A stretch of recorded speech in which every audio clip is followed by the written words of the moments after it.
Being multidimensional is a good thing.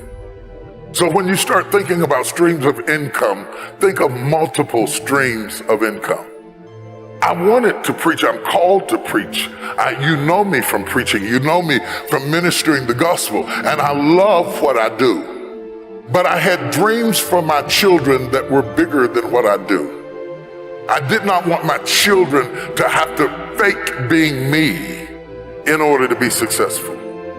I wanted to create an entrepreneurial environment for them, and so I started investing in real estate, and I started building communities, and I'm getting ready to build more communities in America, and I'm looking for other places in the world where we can build these communities, these smart communities that are conducive to the future. You do not build your business on where you are or where you've been. You build your business on where you're going. So then, if you are building for the future, then you have to reimagine your strategy. I'm going to give you a couple of big words, big words, like strategy. This is how you're going to do it. You're going to do it through a strategy. I got here through a strategy. What is a strategy? A synchronized step-by-step plan from point A to point B. Your strategy is important. You've got to fix your strategy. If you've been doing what you've been doing for 5 years and it's not working, it doesn't mean you need to give up your idea. You might need to give up your strategy. Your strategy of accomplishment has to change with the times. You may not have hit your customer yet, but that doesn't mean your customer's not out there. You've got to find somebody, and let me tell you who wants what you got. The person who wants what you have is a person who sees what you have as an answer to their problem. People will go get answers. They are not looking for problems. What do you solve with what you bring? And you don't have to have a degree to do this. It could be as simple as my father's mopping a bucket. My father ended up with 52 employees in the 60s because he built a business that solved the problem. Not all of us will be doctors. Not all of us will be chemists. Not all of us will be lawyers. Not all of us will be astronauts. But the astronaut still needs a plumber. The doctor still needs an electrician. Whatever your business is, it must be an answer to somebody's problem. It must solve that problem and fix that problem. And when you do whatever you do and you find yourself maxing out at what you do is not who you are. What you do is not who you are. What you do is not who you are. People say T.D. Jakes is a preacher. First of all, he wasn't always. Second of all, T.D. Jakes is a man. He is a man called to preach. See, when people give you titles, they imprison you. If I bought into that, I wouldn't have done almost $500 million worth of films at the box office, because I would have said, I'm a preacher, I can't do that. Don't let anybody lock you up with a title in a prison that is beneath your level of gifting. You are whatever is in you. You are whatever is inside of you. You are whatever you think about at night. You are whatever you dream. You are whatever is in your head. I want to break somebody out of jail right now. You are more than what people call you. Am I in the right place? You are more than the job title that you have. You are more than the company you work for. You are more than anything you have experienced up to this point. You are everything that gives you energy when you think about it. Find out what are the things that make you leap out of the bed in the morning. What are the things that give you energy when you think about them? Your purpose is in your passion. Your purpose is in your passion. Don't sit there and say, I don't know why I'm here. You do know why you're here. Find the thing that gives you energy when you do it. That ideas start teaming over in your head when you get in it. Find the thing that when you get into it, you're curious about it. You're attracted to it. You're drawn to it. Because whatever the anointing you respect is the anointing you receive.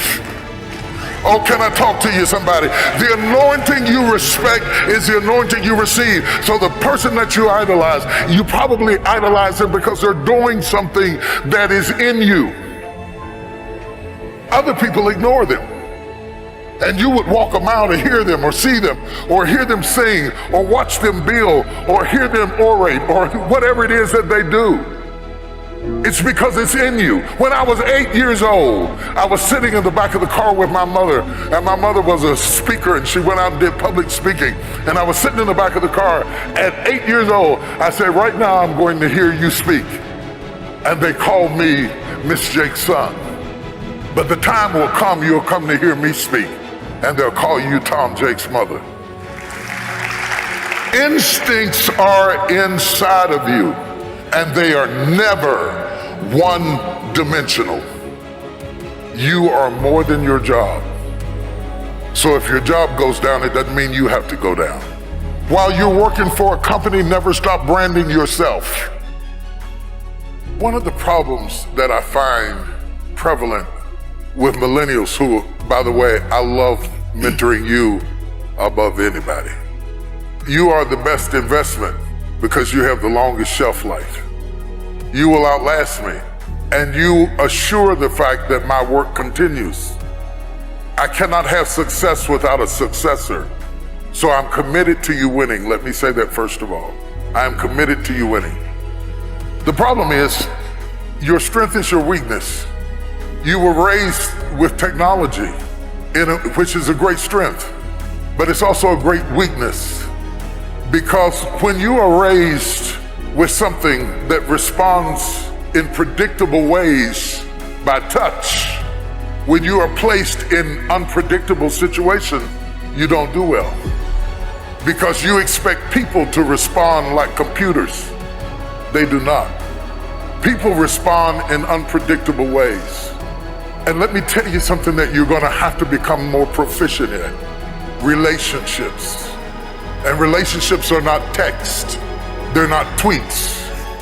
They're communication. We are designed that we read more than language. I don't have to, like a minute ago, you were doing what you were doing. I didn't know what it meant, but I felt what it meant. So communication is more than speech. It's eye language, it's body language, it's voice inflection. All of those are tools. Because when you get ready to do business, people don't just do business with ideas, people do business with people. They do business with people. And you have to understand, in building that process, it is not like building a face page. There's work to it. And one of the mistakes we made, and when I say we, I mean my generation, I mean anybody that you admire. It may not be me, it may be Diddy, it may be Diddy, it may be Oprah, it may be Tyler Perry, it may be somebody you saw, maybe Beyonce. You see us after we arrive. You didn't see us when we struggled. So when you decide, I'm gonna be like him, you're coming in at the end of the movie. You missed the days I couldn't feed my kids. You missed the day that I went out in the field and gathered apples to feed my kids or used paper towels for diapers because I couldn't buy diapers.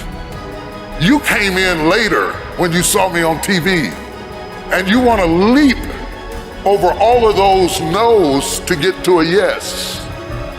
But it is the 400 no's that lady was talking about before the yes that makes you who you are.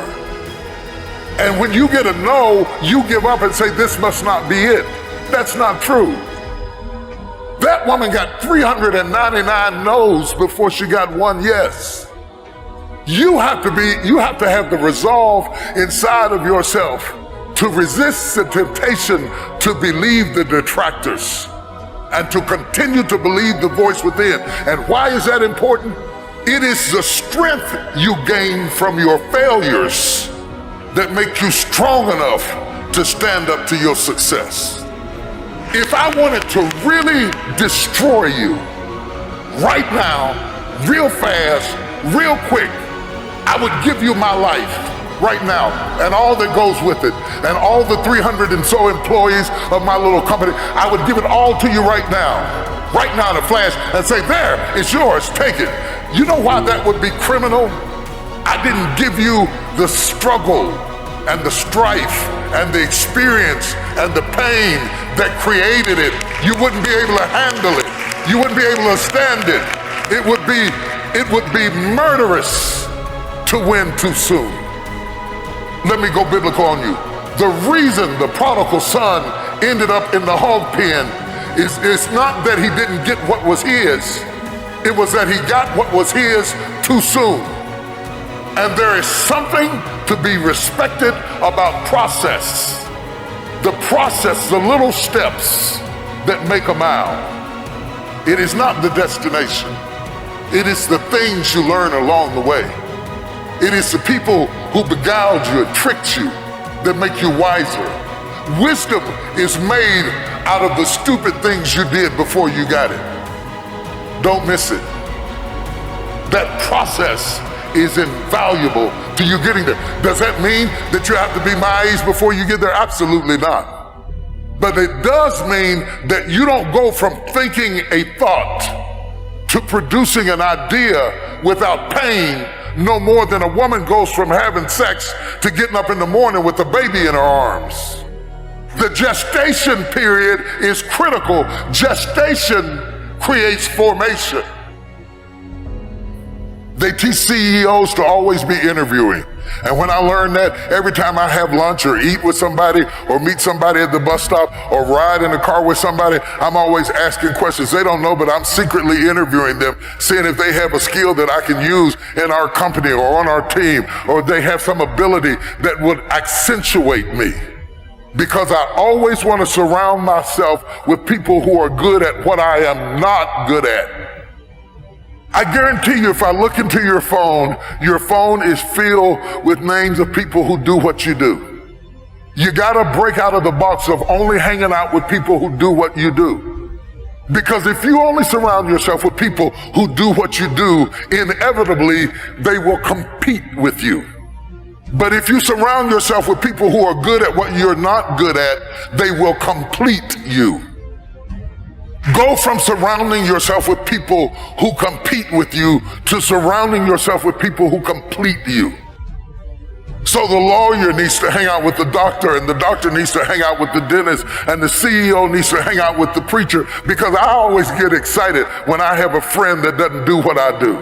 When I have a friend who does what I do, I have to put up with these little snide remarks, little funny, little halfway compliments where they're a little bit of a hater, but they're not really a hater, but they're sort of a hater. Does anybody know what I'm talking about?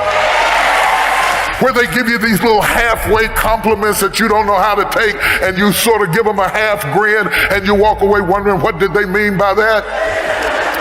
Put those people at the back of the list and find somebody who does what you don't do, because they will complete you, they will fulfill you, they will strengthen you, and they will make you more rounded.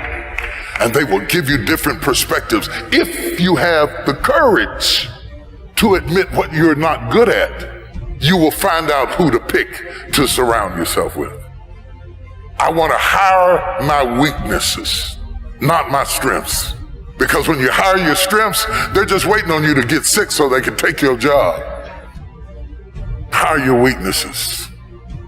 Surround yourself with people who complete your vision, and then build your team.